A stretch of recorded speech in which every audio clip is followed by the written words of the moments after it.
Well, being a human being and a woman, it makes it very difficult to watch a child struggle and to be in pain when a lot of times it's completely unnecessary. So you struggle with that emotionally because you watch the child go through so much, and you really just want to help the mom make it through and to understand like what's going on, and then you also you try really hard, and sometimes it's, as a human being, it's really hard to do that, to not judge somebody. But you try your best to stay focused and advocate for the child, and then just take that circumstance and do the best you possibly can with it. So there are different perceptions that I've seen, and I've worked several places, and even myself personally, my different perceptions, it's changed as I've aged in nursing. Initially I was young and I'm a child of an addict, so it was near and dear to my heart, but I didn't have the patience for it, just because I didn't know what all I was getting myself into. And it just depends on where that nurse has been at in their life and what they're doing in their life and what their family members are doing. You know, you have some nurses that they know it's not the baby's fault, and they just have that longing and that to take care of those infants with everything that they've got. But then you have some nurses that are dealing with it right then and there at that moment with a loved one in their family. Addiction touches all of us in certain aspects of our life, and it's how we deal with it changes our perception, and that perception can change over time in your career as well. I started using when I was 19. When I met my husband, Joey, we were using pain pills, and every once in a while we were doing heroin through IV use. I got pregnant with Briar, used the whole time I was pregnant with her. Didn't really understand what using was doing to her. The next day is when they told us that a safety plan was being put into place, that I wasn't allowed to see her without supervision. I had to pass a multiple drug test every day to be able to see her. Basically just didn't care. I was still using, I was getting high before I would come to see her. I went to jail while she was here in the hospital. And then the hospital, of course, found out that I was in jail. So after that, that's when I couldn't see her anymore. I was supposed to, the day after I got out of jail, supposed to come down here and see her with my husband. Dropped my mother-in-law off here to see her, and I went and got high. Came back, and the hospital refused to let me inside because they knew I had gone and got high. So 2 days later, Briar was supposed to be released from the hospital. And my mother-in-law drove me and my husband to the jail, and I was arrested at the jail. So she was released to my mother-in-law. Building the relationship with the mom is a way to find out what's going on with her and ways to help her cope and manage her stress. And if it was an actual drug that she was taking and she has a problem with drugs, then she's going to require extra help, and being judgmental of that is going to first cut off your line of communication. She's not going to listen to what you have to say. She's going through something.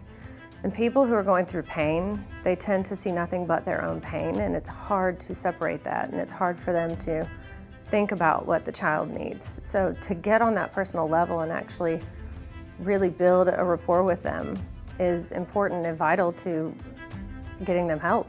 Got pregnant a little while after with Patrick.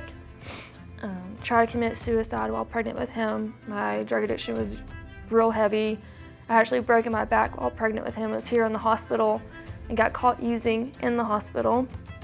So I was discharged with a broken back and pregnant. I went to a couple of different detox centers trying to find someone who would take me with being pregnant and coming off of heroin. Finally, Avita heard about me and took me in. And that's when I decided that I was going to do things differently with Patrick. There was a possibility that he was going to go through withdrawals. I was on methadone, taking 20 milligrams a day. So I did a bunch of researched as much as I could about NAS babies, tried to prepare myself as well as I could. And then when he was born, I had a C-section. They had to put me to sleep because of my back being broken. So when I woke up, he was already in the NICU. I truly try to approach this when I get an NAS baby that I come in and I try to be as warm and kind as I can be. I'm sure their journey it's a crisis in their life. And I try to approach this that I'm here for helping. I'm given this wonderful opportunity to help them in this healing process.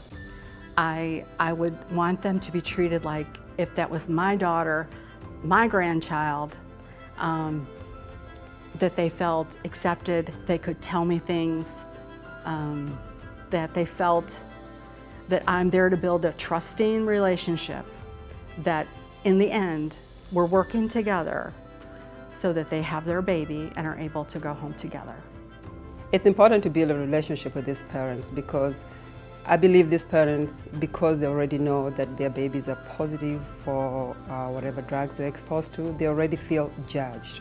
So when they walk in there, they already feel like I'm judging them or a nurse is going to judge them. So it's very crucial to get a trust with them, letting them know that this is a disease and you're here to help them, not necessarily to judge them. You're here to work as a team. That was really great to see how she saw. We were always looking out for her baby first, but we taught her, and we taught her well, so that it was a faster process, and she felt more in control. And that was good, because that's what our ultimate goal is not to take over.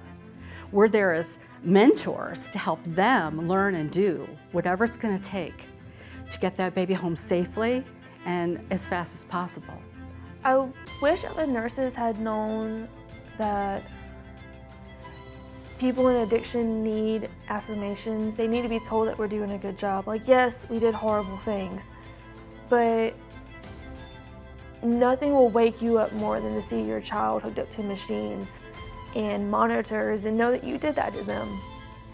And if that isn't a wake-up call, then it wasn't your time. But for moms who were like me, who were showing up constantly, asking questions, doing the best that we could, it would have been nice for them to see that I was trying and for them to forget my past and see me as just another mom. Tell me I was doing a good job, ask me how my day was going, talk to me like an actual person, not as an addict, because I'm a person. Those are things I did, it's not who I am.